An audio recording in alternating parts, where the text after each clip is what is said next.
Hello friends, இன்றைக்கி நம்ம பார்க்க போகிறது ஒரு ஃபேஸ் பேக்கு பியூட்டி டிப்ஸ் தான் நம்ம இப்போ இன்றைக்கி பார்க்குறோம். பாதாமை நைட்டு முதல் நாள் இரவு ஊற வச்சிடணும்.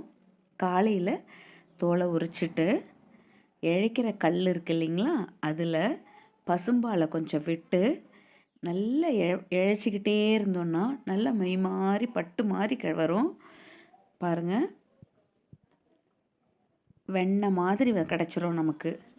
பாருங்கள், இழைச்சிக்கிட்டே இருக்கும்போது நல்லா நைஸாக இழைஞ்சி வந்துடும்.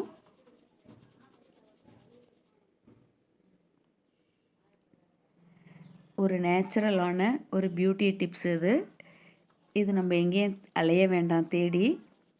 பாதாம் இருந்தால் போதும். பால் ரெகுலராக எல்லார் வீட்லேயுமே வச்சுருப்போம். பாலை கொஞ்சம் கொஞ்சமாக விட்டு அந்த பாதாமை இழைச்சிக்கிட்டே இருக்கலாம்.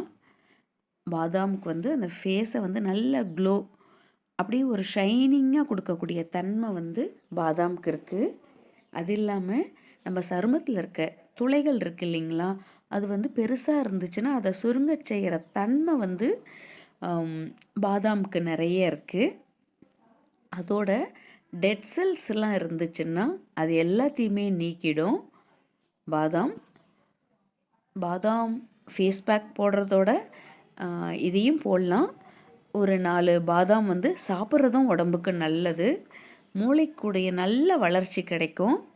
அது மாதிரி நமக்கு பயப்படவே வேண்டாம். இதில் 0% கொலஸ்ட்ரால் தான் இருக்குது. அதனால் தைரியமாக நம்ம சாப்பிட்லாம் பாதாம். எங்கடா நமக்கு கொலஸ்ட்ரால் எதுவும் வந்துடும் அப்படின்லாம் பயப்பட வேண்டாம். தேவைப்பட்டால் ரோஸ் வாட்டரை கூட நீங்கள் யூஸ் பண்ணிக்கலாம். அது நம்முடைய விருப்பம்தான். பாருங்கள், நல்லா நைஸாக கல்லில் இழைச்சி எடுத்து வச்சுட்டேன். பாருங்கள் எவ்வளவு நைஸாக இருக்கு பாருங்கள்.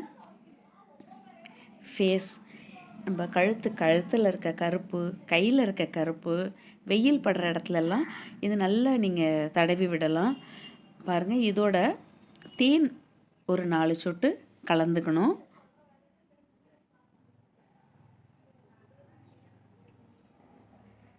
பாருங்கள், தேன் மிக்ஸ் பண்ணிட்டோம். நம்ம எவ்வளோ பியூட்டிக்கு என்னென்ன க்ரீம் வாங்கி போட்டாலும் இது நேச்சுரலாக போடும் பொழுது தைரியமாக பயப்படாமல் இதை போடலாம். என்னடா ஏதாவது பண்ணிடுமோ அப்படின்லாம் நமக்கு பயமே இல்லை. இது நேச்சுரல் டிப்ஸு. இதை தாராளமாக எல்லாருமே, எல்லா வயதினருமே இதை யூஸ் பண்ணலாம். இதை நீங்கள் ட்ரை பண்ணி பாருங்கள். செம்ம ரிசல்ட்டு கிடைக்கும். நல்ல க்ளோ இருக்கும் ஃபேஸு. தேங்க்யூ ஃபார் வாட்சிங்.